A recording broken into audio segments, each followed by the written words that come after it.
Hello. Welcome to Automatigo.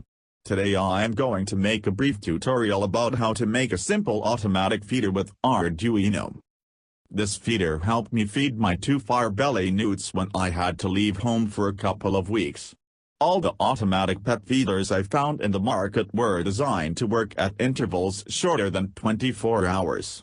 But Newts should be fed only once every other day or so. So I decided to make one myself to feed them every 48 hours. It worked very well.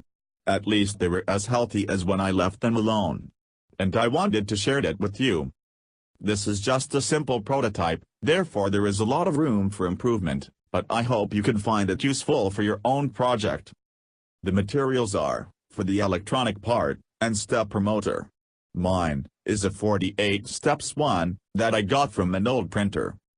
An H-bridge module, I am using an L9110. Some cables.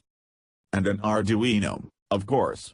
I used a clone of Arduino Uno, but any other model would be just fine with the proper pins and compiling options modifications. Also you are going to need two power supplies. One for the Arduino, I used a smartphone charger, and another one for the stepper motor, which will be connected to the H-bridge module. For the Arduino board, a battery would also be okay, but not for the motor. These motors consume energy all the time in order to keep the rotator in place, so they will draw all the charge in the battery in a very short time. I used an old cell phone 6 volts charger. L9110 has an operation voltage range of 2.5 to 12 volts. This module is very inexpensive and easy to use. You can find the details of how to connect it to the Arduino in this other video I made, and the link. For the mechanical part, I used the following: a piece of wood to put all the component together, small screws and screwdriver, to fix the modules to the wood, and straw, which I cut in slices to separate slightly the boards from the base wood. Any other insulating material would be okay. 3 paper cups of the same size. Some adhesive tape and scissors. Some wire. And a capsule's blister packaging with at least 8 pockets. Let's start with electronic part. There are different types of stepper motors. Mine is a 2-phase bipolar which has 4 cables. I found the cable's configuration in a specification from AliExpress. As you can see, the faces are alternated. Connect these cables to the correspondent connector in the L9110 module. I used some cables to preserve the female connectors in the stepper motor's cable end. Next you need to set the power source for the L9110 module. As I said, I used an old 6-volt cell phone charger DC adapter. Check the polarity with the multimeter before connecting the cables. Now we are ready to connect the L9110 module to our Arduino. We are going to use pins 8, 9, 10 and 11. Simply connecting them like in this diagram. Connect your Arduino to your PC using the USB connector. Now it is time to code. You will need to have installed the Arduino IDE. If you don't, simply Google Arduino IDE and download the installer from www.arduino.cc. The installation is straightforward. Make sure to install also the USB drivers. Once you have the Arduino IDE installed, go to File, Examples, Stepper, and select Stepper_1 Revolution. This example uses the indicated pins 8, 9, 10 and 11. We need to change the steps per revolution value. 48 in my case. From Tools menu, Boards, select your board. Arduino Genuino, Uno in my case.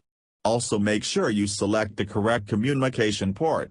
COM3 in my case. Upload your code and power the L9110 module to verify that the stepper motor rotates. You can stick some tape to the shaft if it is hard to determine its movement. It should rotate 1 revolution in one direction in a second, stop during half a second and rotate another revolution in the opposite direction also in a second to stop another half a second and start again the cycle. If you see any trembling or the shaft doesn't rotate properly, Probably stepper motor cables are not connected in the correct way to the L9110 module. Try to check the specification of your motor.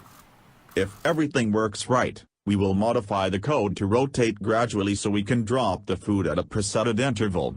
To set the timer, I use the 1-second delay combined with the counter, which I declared in a variable called counter. Multiplying the 48 hours interval by 60 minutes and by 60 seconds, I get the value of 172,800 seconds, and I set it as a constant called period. When the counter equals the period, the condition that triggers the rotation is fulfilled. You can set this value to a small one when you are testing. Let's try with 5.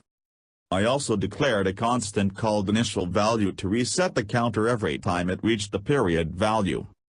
As you will see in the mechanical part of this tutorial, our feeder consists of 8 pockets placed in a cylindrical configuration. My stepper motor has 48 steps, so dividing them between the 8 pockets, I know that I need to move 6 steps between each drop, so I declare another constant called step value equal to 6, which will be my step value. You should also reduce the rotation speed by changing the set speed value from 60 to 10 in the setup section of the code, or the rotation may be too fast and food may jam the mechanism before it gets out the pockets. Also, we will remove the delays and the reverse rotation logic and add the timer condition code as said before. Upload the software. Now your motor should rotate 1/8 of revolution every 5 seconds. Verify that in the 8th cycle the shaft position is the same as the starting point, completing a revolution without offsets. If everything works fine, let's move to the mechanical part. We need to calculate the pocket's position and make holes in 2 of the cups.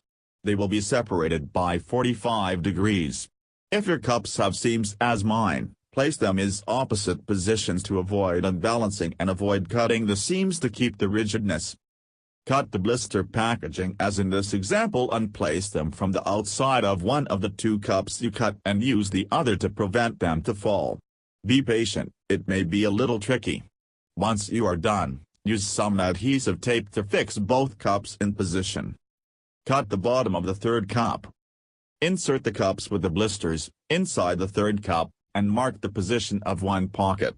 Remove the 2 cups and make one hole in the 3rd cup in the marked position. Make it slightly bigger than the pocket size to make sure the content will be free to fall. Fix this 3rd cup to your stepper motor with some adhesive tape as seen in the picture, making sure that the dropping hole is facing downwards. Now this is probably the most difficult part. We need to attach the cups to the motor shaft. Fortunately my motor had a gear attached, so I used some wires to fix it to the cup's bottom center. You will probably find a smarter way to do it. We are almost done. Let's do some test runs. Make sure that the cups rotate properly and that the cup's seams are not obstructing any part of the rotation. If so, you can change the rotation direction by simply adding a minus sign to the step function in the code and uploading it again. This was my case. Now you can set your desired value for the period.